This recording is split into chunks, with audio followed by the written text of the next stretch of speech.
if you actually look at this deep, if you actually analyze this, this is actually a planned, well-planned deals, right? Obviously, Kone, he's an academy player, but the board don't really see him as an academy player.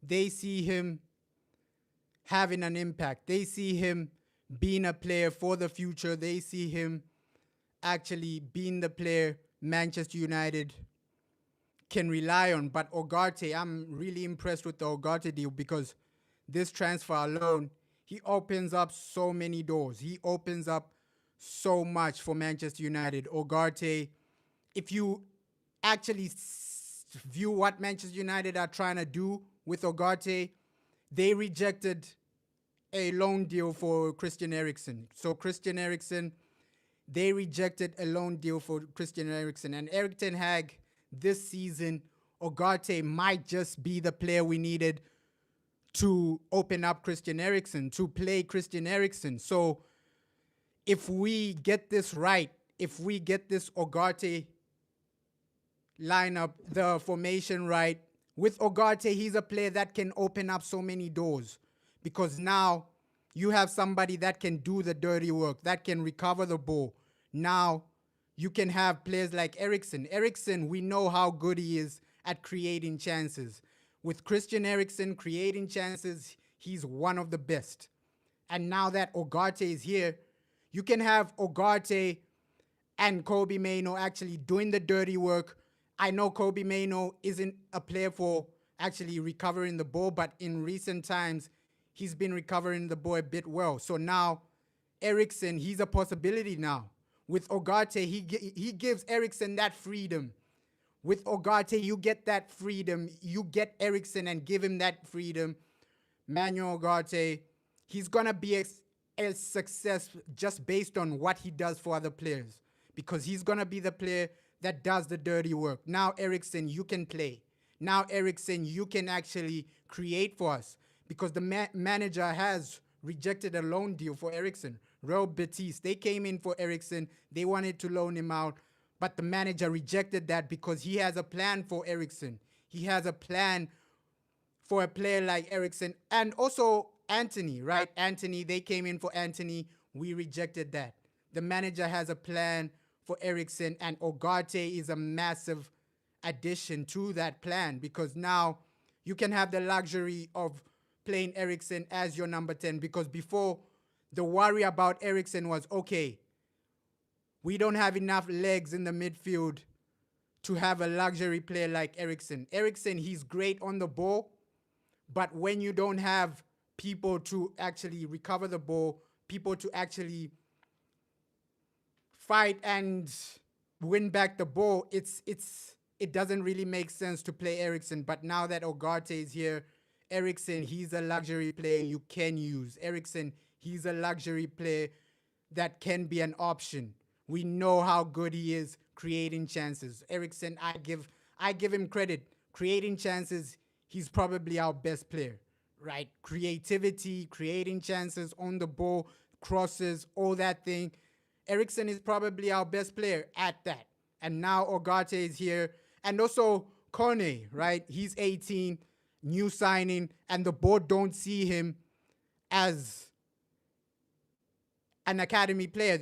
The board actually see him as a player you can actually use for the long term. A player you can actually use this season. Maybe Carabao Cup will see him.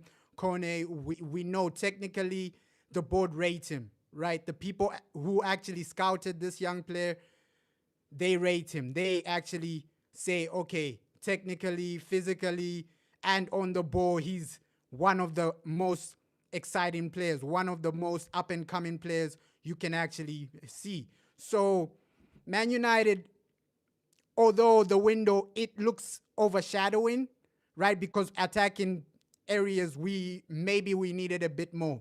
But now that more news has come out about the Jadon Sancho deal, it's actually not as bad as I thought, right? Because the Jadon Sancho deal, we're getting a 10 million upfront for his loan. First, it's a loan with an obligation to buy. So the Jadon Sancho deal, we're getting a 10 million upfront. So that's 10 million plus the obligation to buy 25 million. So overall, and Chelsea, they're going to cover all his wages. So overall, you're getting 10 million for the loan, you're getting 25 million for the obligation to buy, and then Jadon Sancho, he's earning over like 13 million a year, right? That's a lot of money. So also that money, you're adding it, you're saving that money. So 10 million plus his 13 million wages, you don't have to pay that, plus his obligation to buy. So that's a lot of substantial money, right? For a player that hasn't been playing for the club. Of course, Jadon Sancho, we wanted more upfront for the final fee, but now that you hear that, okay, Chelsea, they'll give us a 10 million upfront, right? 10 million upfront, it's coming to Manchester United. Plus the obligation to buy, that's 25 million. Plus you're covering his wages. He's on like 13 million a year. Chelsea are covering those wages, 13 million gone from your financial books. So the Jadon Sancho deal, if you actually look at it, it's not so bad, right? Initially, the journalists, they only came up with, okay, it's only 25 million, but it's not only 25 million. The initial fee for the loan, Chelsea are paying 10 million. Initial fee for the loan, you're getting 10 million and Chelsea are covering his wages. So a lot of journalists, they just made it look like we're only getting 25 million. We're getting way more than that. Plus the loan fee we got from Dortmund. So we've actually made a lot of money from Jadon Sancho. We got a 10 million loan fee from Dortmund last season. And then this season, you accumulate a 10 million loan fee plus a 25 million fee just for Chelsea, right? So from Chelsea, you're getting 10 million plus 25 million obligation to buy, and they're covering his wages. Last season, we got 10 million from Dortmund. So overall, this deal, it looks okay, right? It's making a bit more sense, because when the news broke last night, a lot of journalists were making it look like, oh, Manchester United are only getting 25 million, which is actually false. We're getting 10 million for the loan, plus the 25 million will come next season for the obligation to buy. And Chelsea are covering all his wages. So overall, we've made close to 50 million from Jadon Sancho, because also last season he went to Dortmund. We got a 10 million fee. So overall, we've gotten like 50 million for him, right? The wages are gone. 2-season wages covered. So overall, when you look at that Jadon Sancho deal, it makes a bit more sense now that a lot of details have come out. Before, you're looking at that deal and saying, only 25 million? What's going on? But then when you actually break it down, we're making way more than that. And yeah, let's see how Manchester United play, because now that Ugarte is here, there's so many dynamics we can actually use. Him and Casemiro, we know that both of these players, they can do the dirty work. So a player like Eriksen, a player like Bruno, you can give them that free role. That free role, we barely had that, right? He's a player, Ugarte, he's a player that can analyze the game. He can anticipate and recover the ball. He can anticipate and actually win you back the game. These are the types of players you need for the long run to win you games. Because yes, he's not fancy with the technical ability. He won't do fancy passes, Ugarte, but he'll win you the ball back. He's almost like N'Golo Kante. N'Golo Kante, he wasn't fancy, but what he did for the team led you to winning the game, right?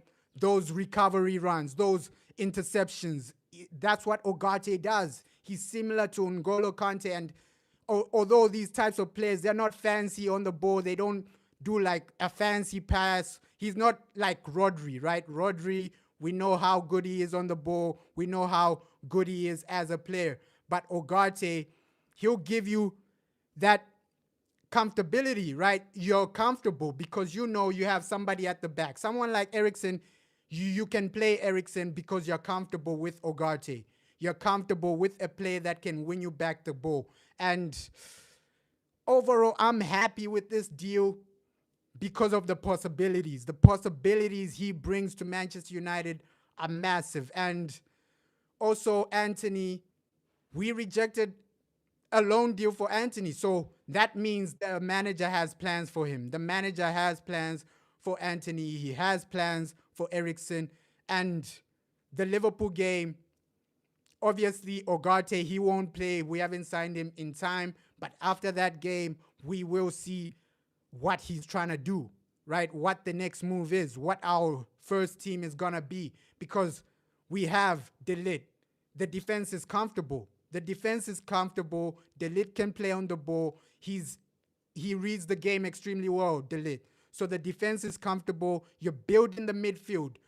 Kone and Ugarte are great additions to the midfield. Long term, these guys, they'll bring you something. They'll bring you a dynamic that will bring a structure. That structure, you always need a structure in football. When you have a midfield structure, of course, a player like Ugarte, he's the foundation. He's like the brick you lay, right? You start with the foundation, then you go on top of the midfield, right? If Eriksen doesn't work, if Bruno doesn't work this season, you can still replace them. But right now, you have a foundation with Ugarte. Ugarte, he brings you that type of foundation that will take you to the next level. And that's really significant because before, we never had that. Last season, we're losing the ball, but no one to actually recover it. Yeah, we had a lot of situations where we lose the ball in the midfield.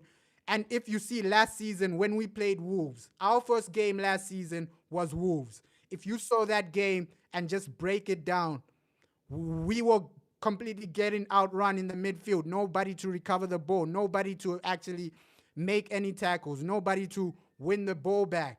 Last season against Wolves, that's the best example I can give. Yes, we won that game against Wolves, but we were outplayed in the midfield. And now Ugarte is here to actually bring some type of balance, right? Some type of recovery, some type of... And this shows a lot of ambition from the club. I know a lot of people might be upset that Sancho is gone, right? Sancho... Obviously, people love Sancho, right? Some people really love Sancho. I think he was a good player. But overall, we're getting a good amount for Sancho. We're getting a lot of money. If you actually initially break it down, we're getting a lot of money for him because the initial fee from the 10 million loan fee plus the 25 million obligation to buy plus his wages are covered. That's pretty significant. So overall, with the Sancho deal, I'm not too upset. The only thing I was worried about, okay, now you haven't replaced this player, right? Replace some of these players. We know that Rashford, over the season, he's not going to be extremely consistent. You're going to need a player to come in backup. Of course, right now, the season, we're going to be reliant on players like Garnacho, players like Amad Diallo. These guys... they're the future. They're what we're building the team around, right? If they can grow together, if they can grow as players, Amad Diallo, Garnacho, I think Rashford, I've given up on Rashford. It's time to give a chance to Amad Diallo, Garnacho. Rashford, you've had enough time. You've had enough time to prove yourself. I think right now it's time to make Rashford a bench player, right? A substitute. An impact sub. And next season, or even in January, I expect the board to strengthen in the attack. Because right now, you're seeing the attack. Of course, Zerski, he's still unproven. He still needs to prove himself that he can be the player we need. So in the attack, you still need some wingers to back up, right? You can never have too much quality in a team. You can never have too many good players in your team. And I just want Man United to take us to the next level. Sign someone that can really transform this team. Sign someone that can really transform that attack. Because if you're looking at the attack, I can confidently say that, okay, we have an attacker that's top 10 in the world. I can't really say that, right? That's top 10 in the world. I can't really say that, right? Amad Diallo, Garnacho, they're growing as players, but I wouldn't say they're top 10 in the world. Same with Anthony, same with Rashford. I wouldn't say Rashford is a top 10 player in the world. So can these players actually grow into that top 10 category? Garnacho and Amad Diallo, they have the potential to do that. But with Rashford, I don't think he can actually grow into that top 10 player because he's coming to the end of his career, right? He's coming into his 30s. He's going to be 30 really soon, right? Time flies by extremely quickly. And we shouldn't make the mistake we made with Anthony Martial, because Martial, yes, he had talent, but then the injuries, you should have seen that, okay, Martial, he's not really going to contribute a lot because of his injuries. His injuries, we can't rely on him. So you should have replaced Martial a few years ago, and we wouldn't be in a situation where you're actually panic buying. And I just want to say this. The way we've actually handled this window, it's impressive. No panic buys and no signings that were unexpected, right? Because you got your first target. Ugarte, he's your first target. De Ligt, he was your first target. Mazraoui, he was your first target, right? We're not like Arsenal who are panic buying. They just panic buy and sign Sterling. That's literally what we are trying to avoid as a club. Before, we would panic buy. We would panic buy and then sign players. Oh, we sign him last minute on a loan deal. Panic buy like this, panic buy like that. So I now understand, okay, yes, we haven't replaced Sancho, but it's better not to replace a player and then replace them next season than to panic buy. If you panic buy and then sign a player you don't really want, if we signed Raheem Sterling, we have to get rid of him in 2 seasons, right? So that type of panic buying, you have to avoid that as a club, as a team, because truly Arsenal, yes, they've panic buyed and got Sterling, but in a few years you're gonna want to get rid of him because Sterling, he's on a lot of money, right? If Man United panic buyed and bought Sterling, it would have been a disaster because in a few years you have to get rid of him. His wages are gonna be a setback for the club. Financially, he's gonna be a setback. Financially,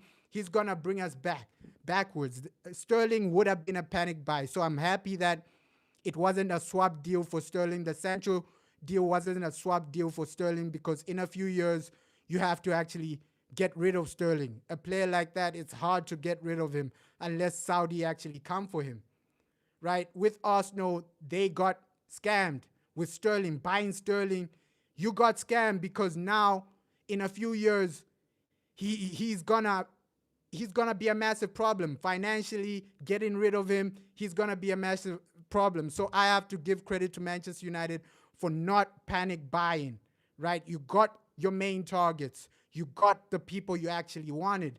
Yes, we have to wait for them and see, okay, will they be successful? Will they not be successful? But the main positive, the main outlook is that, okay, we got our main people. We got the main people we actually wanted. We wanted De Ligt. We wanted Lenny Yoro. We got these people. Lenny Yoro, he's injured. We have to wait for some time. But the defense, we've built that foundation. That foundational defense, it's pretty good. Now, next season, we don't have to worry about the defense. We go and improve the midfield, improve the attack. January, we see what really happens. Of course, last season, our main problem was scoring goals.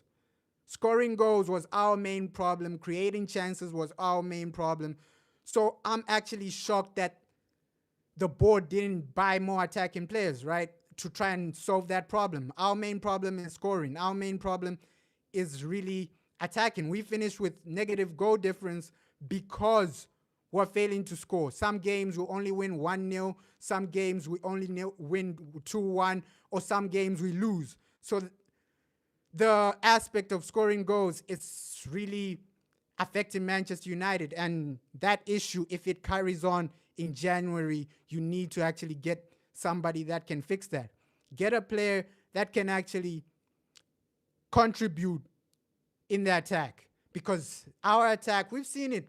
We've seen it in most games. In most games, we see what our attack looks like. They're actually underperforming. Sometimes you're even shocked. Okay, how did he miss that? How did Rashford miss that? Right? Rashford, he's been good in some moments in the past. But right now, we can see that, okay, it's time to move on. In life, you have to move on at the right time, right? Leave on a high. Rashford, I want you to leave on a high. We don't want to move you on the way Chelsea moved on Raheem Sterling, right? He wasn't playing. He wasn't this. So we got to actually look for a solution for Rashford, because I don't see Rashford improving in the next couple of years. So right now, you need to look for a solution. Bring in a player that can actually replace him. And he's our number 10. Your number 10 has to be the man you actually look forward to. He has to be the man you rely on, right? He has to be the man that brings you and delivers for you. Like Eden Hazard for Chelsea. He was the man that carried them. So your number 10, you're our number 10, Rashford. If you don't improve this season, we have to actually try and move on. We have to actually try and get somebody that brings in quality, that brings in reliability, that brings in a certain type of comfortability, right? We need to know that, okay, our players, they're going to perform. Our players, they're going to be reliable. And Liverpool is a massive test for a lot of players, for the manager as well, because you don't want to go into that game and lose. If you lose against Liverpool, it's a massive setback. The setback is massive. And overall, you just want a situation where Man United are competing. But the main positive, Ugarte, De Ligt, these two players I'm extremely excited for. Zerski, he still needs to prove himself a bit to me. Yes, he scored on his debut, but he still needs to prove that, okay, I'm ready. Okay, I can contribute. Okay, I can be consistent. Is Zerski gonna be consistent? That's my main question. He still needs to prove himself. I'm not gonna just jump on the train, the Zerski train. Okay, Zerski's here. Let's jump on the train, right? I wanna see at least 4 consistent games. 4 back-to-back consistency. You don't need to score, but have some good performances. Then I can say, okay, Zerski, we can rely on you now, right? If you have some type of consistency, then I can jump on the Zerski train. With De Ligt, I have confidence because I've actually seen him have massive performances. I've actually seen him have unbelievable games, right? I've actually seen him being like man of the match in Champions League games. So with De Ligt, he already has like my backing because I've seen what he can do. I've seen him at his best. With Zerski, he still needs to a bit at least show some consistency. Yes, he scored on his first day, but show some consistency before I jump onto the Zerski train, right? I don't want to jump onto the Zerski train and then the remainder of the season, he's a liability. He doesn't perform. So before I jump onto the Zerski train, you got to show me that, okay, I can be consistent. I can do this game after game after game, because we don't want a situation where you're jumping on the Zerski train and then the rest of the season he doesn't perform, because I've already been scammed like this. Anthony, he scammed me. He actually scammed me because I jumped on the Anthony train when he scored against Arsenal. His first day, he scored against Arsenal, and then I started hyping up, yes, Anthony's here. And then the remainder of the season, he actually declined. He actually underperformed. So with Zerski, I'm doing the same thing. I'm going to be cautious with him. I'm going to be patient with him. I'm going to see, okay, what can you do for us, right? And I don't want a situation like Anthony where I jump on the Zerski train and then the remainder of the season he doesn't perform.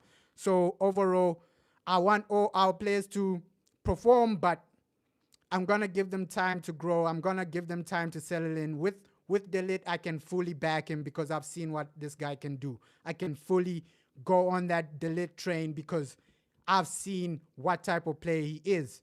With Ugarte, Let's see if he settles in. Because last season, we saw the manager bought Amrabat, but Amrabat didn't really play. So a lot of people are saying this is a club signing. This is not necessarily an Erik Ten Hag signing. So we might get a situation where he's not really playing. He's not really playing. If Ugarte doesn't really start playing, we know that, okay, Erik Ten Hag didn't really want him, because we know that Ugarte, he's a club signing, not an Erik Ten Hag signing.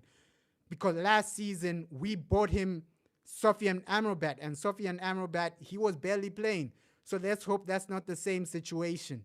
Last season, let's hope it's not the same situation where the board buy you a player and then you don't play him. Let's hope the manager does start Ugarte. Of course, the Liverpool game, he won't be available, but after that, you need to be starting these players, right? You need to be actually playing the players that the board are buying for you. I want De Ligt to start. Start him against Liverpool. The board have bought him. The board have backed you with this signing. I rate De Ligt highly. So he's the type of player that needs to be starting. De Ligt. These players that we've actually signed.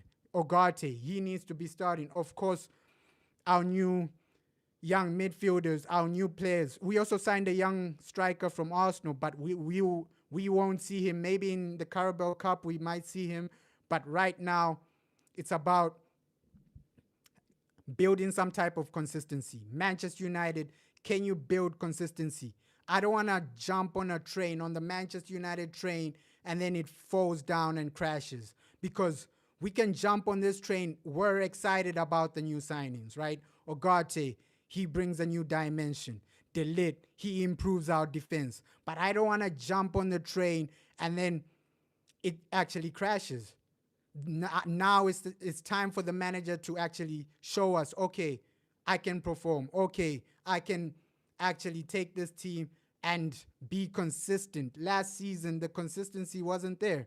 You're losing to Bournemouth. You're losing to average teams. And this season already, we've lost to Brighton.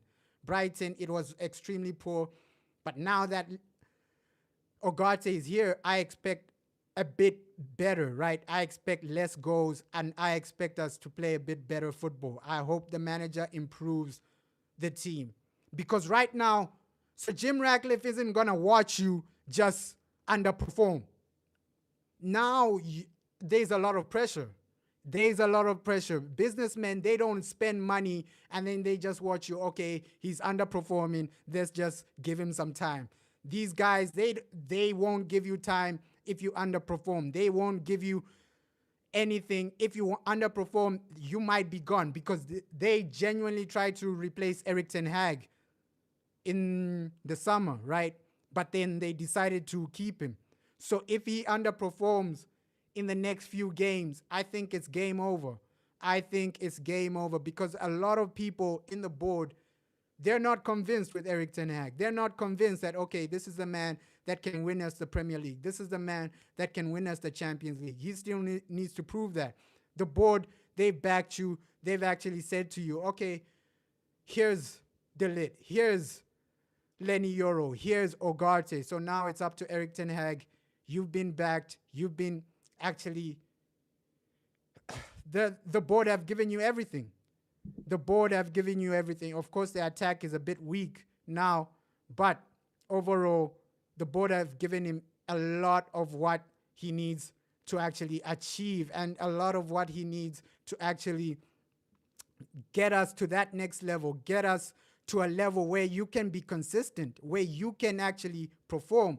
Let me just get some water quickly. Oh my God.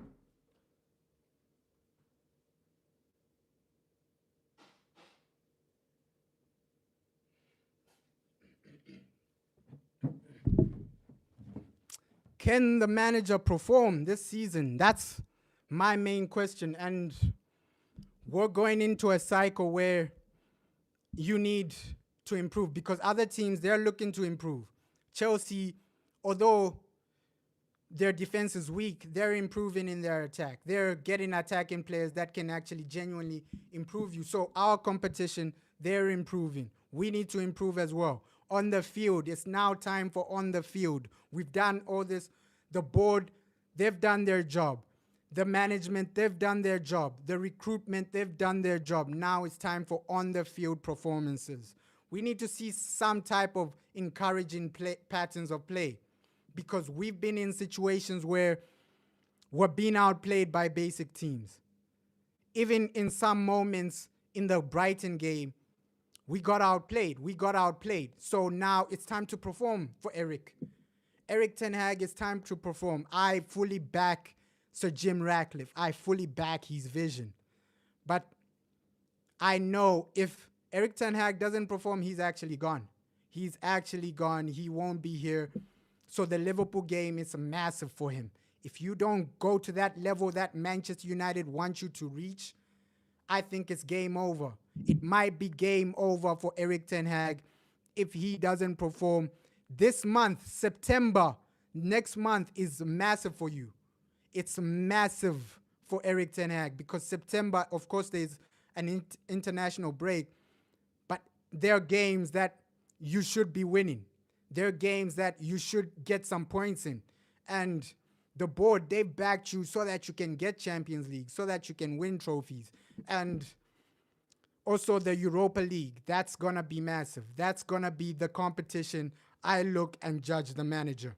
If you don't win this, especially the teams that are in the Europa League, we don't have a lot of good teams in the Europa League. Probably the best team in the Europa League is probably Porto or Spurs, right? So you should be competing for that trophy. The Europa League teams from the Champions League won't drop down to the Europa League. So that should be a trophy we should be winning. That should be a trophy we should lift. And it's up to the manager now. Everything has been given to you. And I just want to talk on the left back situation because we need a left back. We saw situations where Diego Dalot, he was actually struggling because he's not a natural left back. Against Brighton, you saw some moments where he's not really in the right positions. A normal left back, he'll be in those positions that Diego Dalot wasn't in the right positions. Against Brighton, we saw some moments where he's not in the right position, and then Brighton have too much space on that side. And overall, they punished us for that. And left back position, it needs to be covered, especially the second goal. The second goal, that was underwhelming by Manchester United. The second goal we conceded. And you need to start looking to the future. Now, we can look to the future, but also look to right now. Right now, it's about just entertain the fans. You have some good players. You have some fundamental to actually build on. You can build from this team. Build something. Ugarte, he's massive. Build and control. Now, we want to just see us control games. We shouldn't be the underdogs against Liverpool because Liverpool, their manager is still getting used to his new team. He's still getting used to the Premier League. He's still getting used to things.